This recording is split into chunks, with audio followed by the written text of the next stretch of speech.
Alors, poursuivons toujours avec notre étude du Fabry-Pérot et on va continuer à essayer d'approfondir les différentes caractéristiques de cet interféromètre à ondes multiples en s'intéressant cette fois-ci plus particulièrement au domaine spectral. Alors, pour rappel, on a étudié une configuration modèle en partant de l'amplitude des différentes ondes qui étaient transmises. On avait besoin des coefficients de réflexion, de transmission, ainsi que de la phase qu'on avait entre deux rayons successifs. Ça nous a permis de montrer que si on négligeait l'absorption, eh bien l'intensité transmise se mettait sous une forme assez simple. C'était l'intensité initiale multipliée par une fonction d'Airy qui dépendait de la phase et qui dépendait d'un paramètre m qui était relié au coefficient de réflexion. Donc on a pu voir les propriétés de cette fonction d'Airy. Quand on a une valeur du coefficient de réflexion R qui était faible, on se rapprochait d'une interférence à deux ondes, alors que quand R était élevé, on avait des pics de plus en plus étroits et un taux d'extinction qui était de plus en plus élevé. On a aussi pu voir ce qu'était la largeur de ces pics en termes de phase, et puis la notion de finesse. Alors maintenant, on va chercher à s'intéresser à la réponse du dispositif, mais vu désormais plutôt dans le domaine spectral. Donc c'est quelque chose qu'on avait déjà fait pour les interférences à deux ondes. Donc pour connaître l'influence de la longueur d'onde sur l'intensité transmise, il suffit de faire apparaître cette longueur d'onde. On sait qu'elle apparaît naturellement dans le terme de phase. Ce qu'on avait pu voir aussi quand on a étudié les interférences à deux ondes, c'est qu'il était plus pertinent d'étudier le phénomène, non pas en termes de longueur d'onde, mais plutôt en termes de fréquence. Donc du coup, on va exprimer la phase comme étant 2π divisé par c, la différence de marche multipliée par la fréquence. Et si on représente la réponse d'un Pérot-Fabry en termes de fréquence, du coup, on va retrouver une fonction d'Airy en fonction de la fréquence. Donc les pics, ils seront donnés par les moments où on a la phase qui conduit à un maximum. Donc dans ce cas-là, phase maximum, c'est quand on a 2π sur c, la différence de marche multipliée par la fréquence max qui vaut 2π fois π. Donc ça nous fixe les fréquences pour lesquelles on aura un maximum, c'est pour nu max, qui vaut pc divisé par lambda. Donc un multiple de c divisé par lambda. Et une fois qu'on a ça, c'est aisé de calculer l'écart entre deux maximales. Rappelez-vous ce qu'on avait trouvé pour l'interféromètre à deux ondes. On avait appelé ça l'intervalle spectral libre. Et que ce soit pour un interféromètre à deux ondes ou bien pour notre interféromètre à ondes multiples, on a la même définition. L'écart entre deux pics successifs, c'est égal à la vitesse de la lumière divisé par la différence de chemin optique delta. Donc là, la définition, la valeur ne va pas changer suivant le type d'interféromètre qu'on va considérer. Alors, qu'est-ce qu'on peut faire d'autre? On a d'un côté l'ISL qui est relié physiquement à l'inverse du temps d'aller-retour qu'on a dans notre dispositif. On peut s'intéresser aussi à la largeur du pic. Donc ici, c'est le pic qui est comparé à un ajustement par une lorentzienne. On voit que ça colle très bien. Notre phase, c'est 2πc delta fois nu. Et du coup, on sait que l'écart delta nu, ce sera c sur 2π, l'écart en phase divisé par delta, par la différence de marche. Et delta phi, on l'avait trouvé. On sait que c'est 4 divisé par racine de m. Donc ça y est, on peut calculer notre largeur en termes de spectre. C'est 2c sur pi, la différence de marche divisée par racine de m.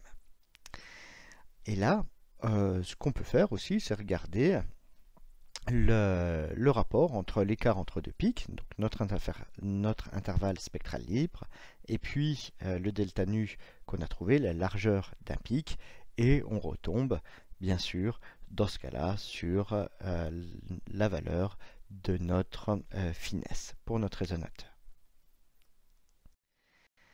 Alors il reste une dernière notion que j'aimerais évoquer. Donc là, sur cette vidéo, qu'est-ce que je représente? Eh bien, j'ai deux pics qui correspondent à deux raies spectrales, par exemple, d'une lampe que je veux analyser. En rouge, ce que je vais avoir, eh bien, c'est la réponse de mon interféromètre de Perot-Fabry. Donc, notre interféromètre de Perot-Fabry, il va laisser passer une certaine bande de fréquence. Donc, il joue le rôle d'un filtre. Et ce qui va passer à travers ce filtre, eh bien, je vais pouvoir le mesurer à travers une photodiode. Donc, la photodiode, elle va me donner la totalité de l'énergie qui est passée à travers ce filtre.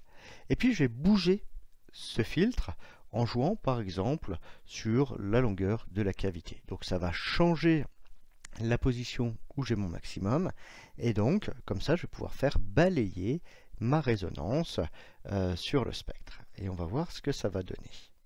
Donc, pour l'instant, je suis loin des pics, donc j'ai peu d'énergie qui passe à travers mon filtre, j'ai qu'au niveau de la queue, et là, maintenant, je commence à avoir une superposition entre mon Perot-Fabry et le pic que je veux déterminer qui est plus grande. Donc j'ai retrouvé la forme de mon pic, j'ai de l'énergie qui est passée au moment où j'ai un pic. Donc entre les deux pics, j'ai beaucoup moins d'énergie, et je me rapproche du deuxième pic, et là, de nouveau, j'ai beaucoup plus d'énergie qui est détectée. Donc là, ce qui est intéressant de voir, c'est qu'on a plusieurs choses. Déjà, le fait d'avoir une certaine largeur pour ma réponse de mon interféromètre, eh bien, ça va avoir un impact sur le signal que je vais enregistrer. On voit qu'il va être élargi, il ne va pas être exactement la même, il va pas avoir exactement la même forme que mes raies spectrales que j'ai à l'origine. Donc ça, quand on fait de la mesure, c'est quelque chose qu'on va prendre en compte. On dit qu'on a réalisé une convolution entre la réponse que j'ai du Perot-Fabry et puis le phénomène que je veux mesurer. Donc ça, c'est vraiment un élément crucial de la mesure. On y reviendra quand on parlera de la diffraction, parce que dès qu'on a une image, on réalise une opération en fait de convolution. Là, ce qui est bien, c'est que certes, on a un élargissement des deux raies qui étaient présentes, mais on arrive toujours bien à déterminer leur présence. Donc ce qu'on va faire, c'est qu'on va regarder maintenant d'autres. Alors regardons maintenant l'influence quand on a deux pics qui sont beaucoup plus rapprochés. Eh bien ce qu'on voit, c'est que la largeur de notre Perot-Fabry, dans ce cas-là, quand on est entre deux pics, eh bien elle ne va pas nous permettre de redescendre à zéro. En effet, quand on est entre deux pics, on aura de l'énergie aussi bien du premier que du deuxième pic qui va pouvoir passer, et donc on va voir la forme qui va être profondément modifiée. Alors ici, c'est pas encore trop problématique parce qu'on arrive à rediscerner la présence de deux pics. On arrive encore à résoudre les deux pics. Par contre, si nos pics sont vraiment cette fois-ci très rapprochés, comme c'est le cas ici, et notre filtre est trop large par rapport aux deux, eh bien, il va y avoir un moment où on ne sera plus capable de voir très correctement les deux pics. C'est ce qu'on a ici. On voit juste une sorte de patate et on ne voit pas distinctement le premier pic et le deuxième pic. Dans ce cas-là, on dit qu'on n'est plus résolu, on n'arrive plus à deviner la présence des détails fins qu'on a dans le système qu'on analyse.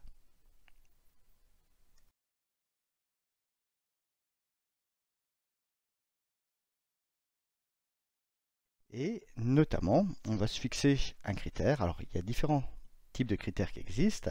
On en reverra d'autres dans le chapitre 6 quand on parlera de la formation des images.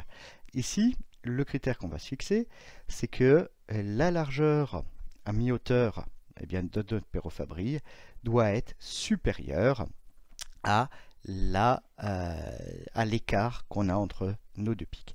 C'est ce qu'on va appeler la limite de résolution. Si la largeur si nos pics sont séparés d'une quantité qui est inférieure à la largeur de notre Perrot-Fabry, on aura du mal à la distinguer. On aura un cas où on est non résolu, on ne pourra plus dire si on a un ou deux pics. Alors, une dernière quantité qu'on peut trouver quand on parle d'un réseau de diffraction ou bien d'un Perrot-Fabry, c'est ce qu'on appelle son pouvoir de résolution. Alors, qu'est-ce que c'est que ce pouvoir de résolution? C'est on prend la longueur d'onde à laquelle on le fait travailler et on la divise par la largeur spectrale exprimée en longueur d'onde.